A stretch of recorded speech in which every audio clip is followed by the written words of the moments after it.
Chapter 6 The Feast, Part 1. Caliban is leading them to your cave, master. They plan to make the plump butler king of your island. Prospero smiled grimly when he heard Ariel's story. He was sitting on a log in a small clearing surrounded by a tangle of briars and thorn bushes. His staff rested across his knees, and his magic cloak was spread out over the log. "We shall deal with those 3 rascals later," he said.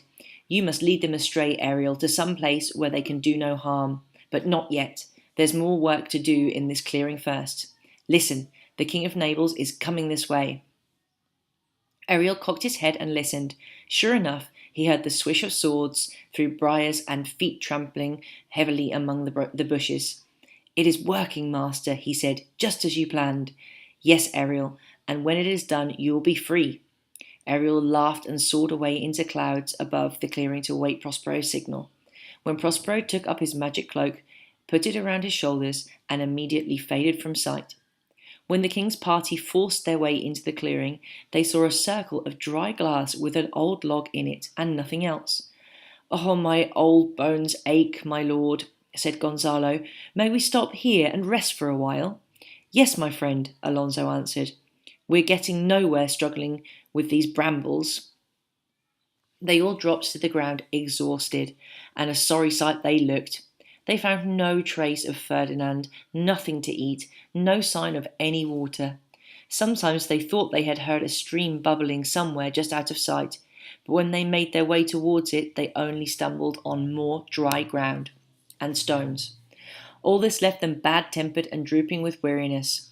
The schemers, Antonio and Sebastian, slumped with their backs against the log, so close to Prospero that he could have reached out with his staff and touched them. "See how downhearted the king looks," Antonio whispered to his friend. "He's given up all hope of finding a son." "Well, that's good for us," Sebastian answered with a thin smile. "It'll be easier to surprise him." "We'll need to eat first, though. I'm weak with hunger." "So you're hungry, are you?" Prospero said to himself. "Then of course we must provide you with some food." He struck the ground 3 times with his staff, the signal Ariel was waiting for, and faint, sweet music began to play. It was so quiet to begin with that none of the king's party could hear it. Then Alonso held up a hand to stop the others talking. "Listen," he said. "What's that?" "And there," said Gonzalo, pointing. "Look!" A blue-grey mist was seeping into the clearing from under the bushes. It swirled around their feet and formed itself into a carpet. They watched in wonder as 3 ghostly figures came slowly out of the thicket and walked across the carpet of mist towards them. Each carried a golden tray piled high with dishes of succulent meats, bowls overflowing with luscious fruit and goblets of rich wine. There was something alarming and unnatural about the look of these figures, but their movements were beautiful and dainty. They set the trays down in front of Alonso, bowed low, and then drifted back into the undergrowth. The men glanced nervously at each other, but did not move. "They seem so kindly, my lord," Gonzalo said at last. "Surely it will be safe to eat." "No," said Alonso, "I won't touch it." "But, my lord, so many strange things have happened to us since we have survived. Perhaps someone is watching over us."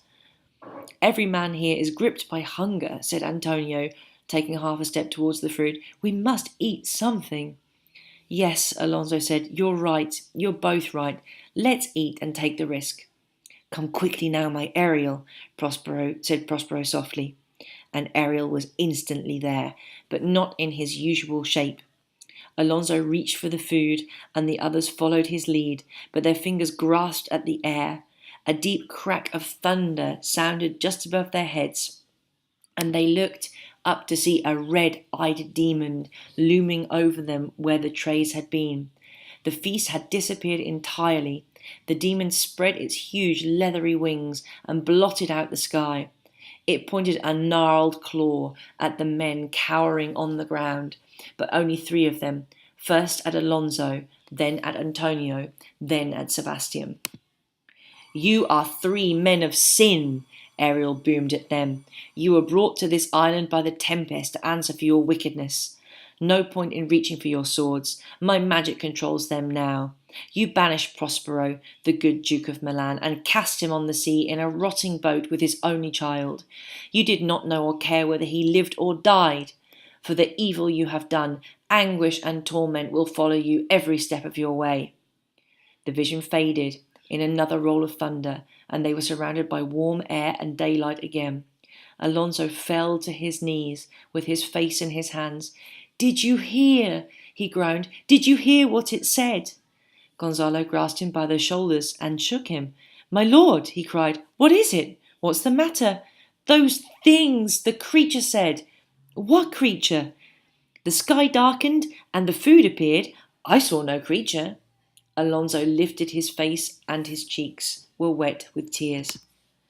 "No, Gonzalo," he said, "you didn't hear because you have done no wrong. We are the ones who plotted against Prospero. The creature spoke to us, and what it said was true, all true. We have sinned, Gonzalo, we have sinned." Sebastian and Antonio were both pale with shock, but there was no sign of guilt in their shifty faces.